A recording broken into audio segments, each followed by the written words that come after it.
Everyone has a story they've never said out loud. These are the ones they finally told me. This one came from a woman who still wears the bracelet. She told me the color never washed out. She told me she still doesn't sleep well near open stairs.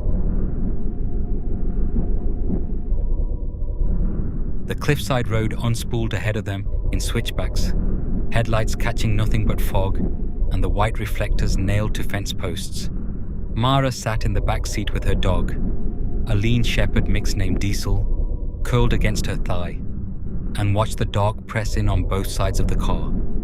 Her brother Theo scrolled his phone in the seat beside her, the blue light carving his face into something tired and thin. It was their father's birthday weekend.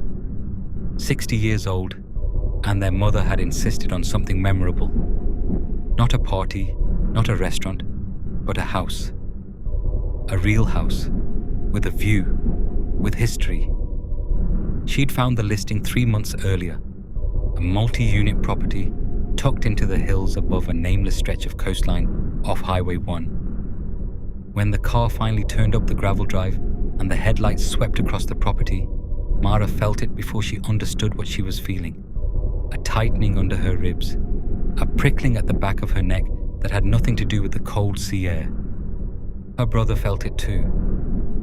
Neither of them said anything else. It was midnight. They hauled their bags out of the trunk and went inside. Morning made the unease worse, not better. In daylight, the property revealed itself in full. 3 separate units connected by gravel paths, a wooden platform jutting toward the cliff edge with no railing at all. And past the units, half swallowed by the hillside, a strange little structure with a hand-lettered sign nailed to its door. Do not enter. Near it stood a barn, weathered grey, doors chained. The owner's note said only, "Stay out of the workshop and the hillside structure. Insurance reasons." There was a 3rd unit too. Nobody stayed in it. Nobody discussed avoiding it. It simply happened. The same unspoken agreement that had kept them quiet in the car now kept all 5 of them, and the dog, far from that dark, locked door. That afternoon, Mara's father Robert and his oldest friend Gary wandered toward the barn out of simple curiosity. It was Gary who stopped walking first. "There's someone in there," he said.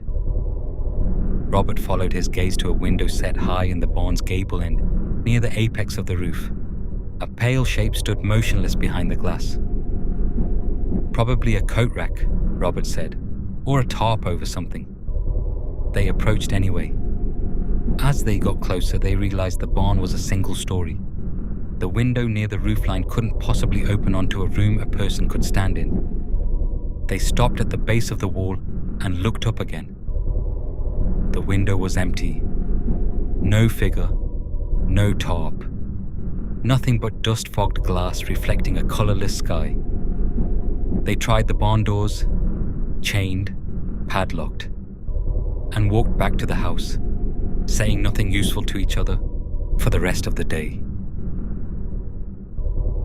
That afternoon, Mara found the bracelet in a shop in the tiny town center, a wide band of pale, milky jade, cool and heavy in her palm. "Protection stone," the old woman said, watching Mara turn it over in the light. "It watches out for you. You wear it, you're not alone." Mara bought it without really deciding to. She put it on in the shop and did not take it off again. That night, over dinner, the family finally said out loud what they'd all been carrying separately since the car ride in. "This place has a weird energy," Mara's mother Carol said, setting down her wine. "I don't know how else to put it." "The dog agrees," Mara said. Diesel had spent the whole day refusing to fully enter the smaller unit where she and Theo slept, hovering in doorways, scratching to be let back out any time she carried him in. He had never done that before. Not once. Robert and Gary exchanged a look and finally told the story about the barn window. Nobody had a good explanation. Nobody wanted to keep talking about it either. so the conversation dissolved into forced jokes and an early night. Mara's unit had a couch pushed up against a wall of sliding glass, facing the black nothing of the cliffside and the ocean beyond it. She liked to crochet there in the evenings, and that night she sat with her work and tried to ignore the feeling, sharp, specific, unmistakable, of being watched from somewhere just beyond the glass. She told herself it was Diesel, but when she and Theo went out with flashlights to check, calling his name into the dark, he came sprinting not from around the unit, but from inside their parents' house, where Carol confirmed he'd been curled at her feet for the better part of half an hour. Mara stood very still in the cold, looking back at her own sliding glass door, lit gold from inside, and thought, then who was I looking at? She didn't say that part out loud. She told her mother it was probably just nerves, and they all went back to bed. The next day passed in ordinary sunlight, but night came back around, and Mara found herself on that same couch, glancing up every few stitches to check the black glass behind her reflection. She stayed up long after Theo had gone to bed. By 2 a.m, she couldn't sit there anymore, but she also couldn't make herself lie down and close her eyes. She locked every door in the unit and wedged the handle of her broom through the sliding door's track, jamming it shut. Her bed sat in an open loft space above the stairs. No door, no real wall, just a clear line of sight down into the dark kitchen below. She got in, phone in hand, when the sound started. Footsteps, small ones, quick and light, almost skipping, moving through the kitchen and living room below her. Then metal. Something dragged along a countertop, a long scraping note that resolved, after a few seconds, into a rhythmic tapping. She hadn't heard a door open, hadn't heard a lock turn. Whatever was down there had either been in the house the entire evening or had entered a way she couldn't account for. Her phone slipped from her hand and hit the floor with a crack that seemed to detonate through the whole house. The tapping stopped instantly, and then the footsteps began to run. Toward the stairs. Up them. Mara grabbed her pillow and pulled it over her face and began repeating in a whisper that felt too loud and too quiet all at once. Please don't hurt me. Please don't hurt me. As the footsteps reached the top of the stairs and crossed the short distance to her bed, she felt a weight settle onto the pillow above her face. A pressure. Deliberate. Testing. She tried to move. She found that her body simply would not respond. She lay there under that pressure, pleading into a pillow, until the night folded in on itself, and she lost the thread of it completely. She woke at dawn with no memory past that point, and with the bone-deep certainty that something had happened to her that she would never be able to explain. She found her parents already awake in the main house, and the moment she opened her mouth to describe her night, her mother cut her off with a story of her own. Carol had woken sometime after 3 to find a figure standing at the foot of the bed, tall, still, familiar enough in silhouette that she'd murmured a question at it, assuming it was Robert. The figure hadn't answered.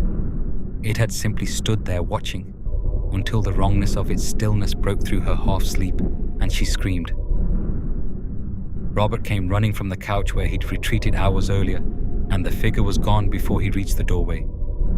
He told them he'd never actually fallen asleep, that he'd spent the whole night listening to heavy footsteps moving through the house, sometimes circling close enough that he felt certain someone stood directly behind him. Every time he turned to look, there was nothing there.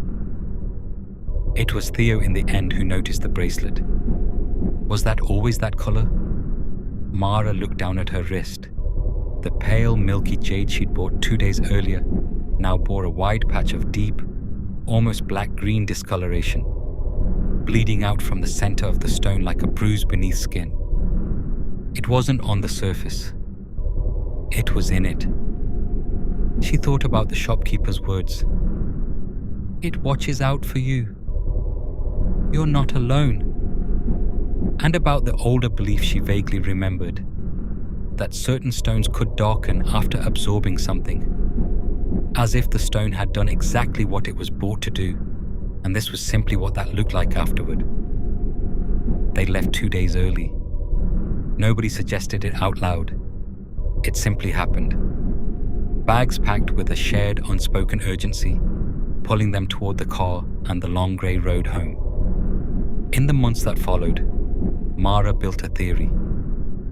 Half out of need, half out of a strange, settled certainty that felt less like speculation and more like memory surfacing from somewhere she couldn't name. That a man had once lived on that property. That her parents had encountered whoever that man had been. That she had spent one long night lying beside the memory of someone he had hurt. She stopped telling the story at dinner parties. After the third or fourth time, she watched people's faces rearrange themselves into polite, careful disbelief. She still wore the bracelet, dark stain and all. Years later, she looked the property up out of habit one slow evening, curious whether it had ever come back on the rental market. It hadn't. The listing was simply gone. The address scrubbed from every booking site she checked, as if the house had decided, quietly and without explanation, that it was done being visited.